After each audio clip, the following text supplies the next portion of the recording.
From the moment that Josh was arrested on charges last year, fans and critics alike wondered how he could have gotten away with such revolting behavior. Under the ever-watchful eye of his long-suffering wife, Anna, and anyone else he might come in contact with, how could he avoid detection? After all, this was not the first time that Josh had landed in trouble with the law or threatened his marriage. We all recall that Josh had accosted 5 girls while he was still in his teens, and he had used affair-facilitating websites to try and locate willing cheating partners. We also know that Anna used the Covenant Eyes software program to monitor her husband's internet use, but in the end, Josh found a way around her safeguards.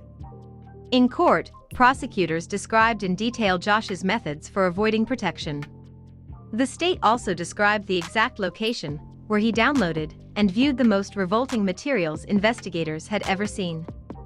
Now, UK tabloid The Daily Mail has obtained photos of the filthy standalone cubicle where Duggar committed the crimes that have now landed him behind bars.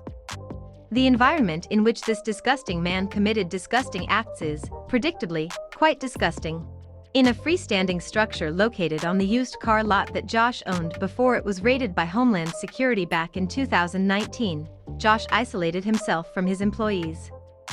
In secret, he used an elaborate system that he thought would fool both his wife and the federal government. In order to sidestep Covenant Eyes, Josh installed a Linux partition, setting up a second operating system on the PC in this tiny office. To make the situation even more nauseating, the desktop on this computer was a photo of Josh and Anna smiling alongside 6 of their children. Anna gave birth to her 7th child last year, after her husband's arrest. Josh's office was strewn with garbage, and every surface seemed to be caked with dirt. The tiny space could only possibly be inhabited by one person at a time, which might complicate Josh's appeals process. Yes, attorneys for Duggar filed a motion requesting an acquittal earlier this week. That motion will be denied, of course, but Josh will continue pushing for a second trial. His lawyers have already made that strategy clear. Josh's attorneys intend to try and pin the crimes on a man named Caleb Williams, who worked with Josh at the car dealership. They claim that Williams was involved in an elaborate effort to frame Josh. Yes, seriously, Williams, according to Duggar's team, was working closely with the federal government to make a case against the former reality star.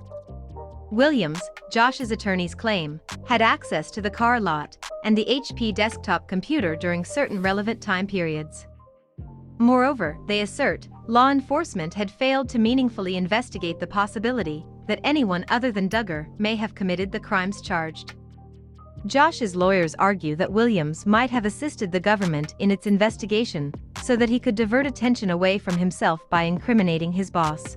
They argue that Williams sent numerous unsolicited emails to investigators and falsely claimed that he was out of town during the time period in which Josh downloaded the illegal materials. In Josh's first trial, the defense attempted to call Williams to the witness stand. They were thwarted when the judge determined there was no reason to do so. Josh's attorneys wrote in this week's filing, requiring Duggar, and, by extension, the jury to simply take at face value Williams' assertions that he was not the one who committed these crimes constitutes an unambiguous violation of Duggar's Fifth and Sixth Amendment rights. So far, no judge is buying it. Obviously, we weren't there. But let's be real, seeing Josh's office for the first time with its digital combination lock on the door, and its space for only one person at a time, Duggar's claim that he was set up becomes even more ridiculous. His theory seems as far-fetched as ever. It doesn't seem possible that there could have been 2 people in there at once, or that anyone could have entered the office without Josh's knowledge.